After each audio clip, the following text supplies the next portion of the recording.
नमस्कार दोस्तों, basic of mathematics में आप सभी का बहुत बहुत स्वागत है। आज हम समांतर श्रेणी के चैप्टर से एनसीईआरटी के बुक से 5.2 का क्वेश्चन नंबर 18 बनाएंगे, जो कि लिखा है कि किसी एपी के चौथे और 8वें पद का योग 24 है तथा छठे और 10वें पद का योग 44 है। तो इस एपी के प्रथम 3 पद ज्ञात कीजिए। तो सॉल्व करते हैं। माना कि प्रथम पद बराबर ए और सार्वंतर बराबर डी। तो प्रश्न से A4 plus A8 is equal to क्या आ रहा मेरा 24। तो A4 को हम इस तरह से लिख सकते हैं A प्लस 3D और A8 को इस तरह से लिख सकते हैं A plus 7D is equal to 24, यानी A plus 3D plus A plus 7D is equal to 24। या इसको इस तरह से लिख सकते हैं इस A और इस A को जोड़ देंगे तो 2A हो जाएगा 2A और फिर 3D और प्लस 7D।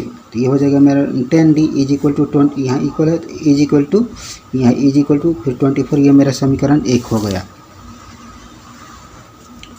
और दूसरा है A6 plus A10 is equal to 44।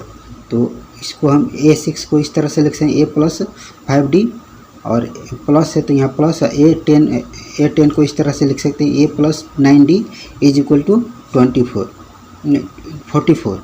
तो अब हम इन दोनों को जोड़ देंगे। A यहाँ पर A है और यहाँ A प्लस A यानी 2A, फिर प्लस का चिन्ह है तो प्लस, फिर 5D प्लस 9D। तो ये मेरा हो जाएगा 14D। यहाँ पर इक्वल का साइन है तो इक्वल का साइन, फिर 44। ये मेरा समीकरण 2 हो गया। अब समीकरण 2 में से समीकरण 1 को घटाने पर समीकरण 2 को ऊपर लिखें 2A plus 14D is equal to 44। फिर नीचे समीकरण 1 लिखें 2A plus 10D is equal to 24। यहाँ भी माइनस के चिन्ह माइनस के चिन्ह माइनस के चिन्ह क्योंकि घटा रहे हैं।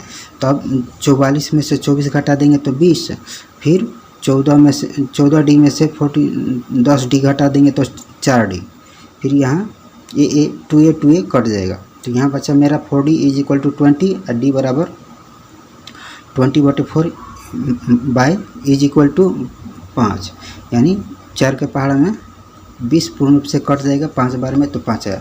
अब D का मान समीकरण 1 में रखने पर तो 2A plus 10D is equal to 24।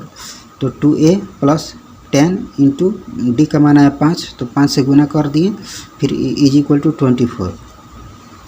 फिर 2A प्लस 15 इन दोनों को गुना कर देंगे तो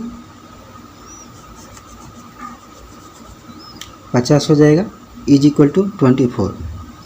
फिर 2A प्लस 24 प्लस 50 को 15 को इक्वल के राइट साइड ले जाएंगे तो माइनस में हो जाएगा, तो माइनस 15। तो फिर 2A is equal to minus 26।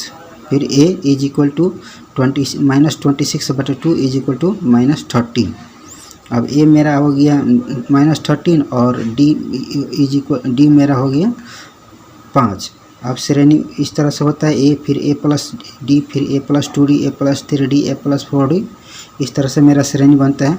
तो A आया है मेरा माइनस 13, फिर A plus D minus 13 plus 5, फिर A plus 2D minus 13 plus 2 into 5, फिर A plus 3D minus 13 into 3 into 5, फिर माइनस 13।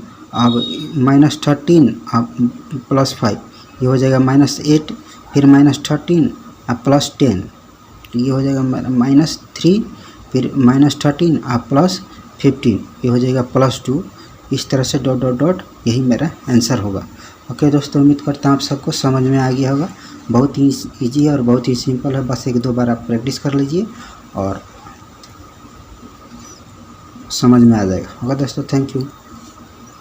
अगर डाउट हो, कन्फ्यूजन हो तो आप पूछ सकते हैं, मैं इसको फिर से अच्छा से बताने की कोशिश करूँगा।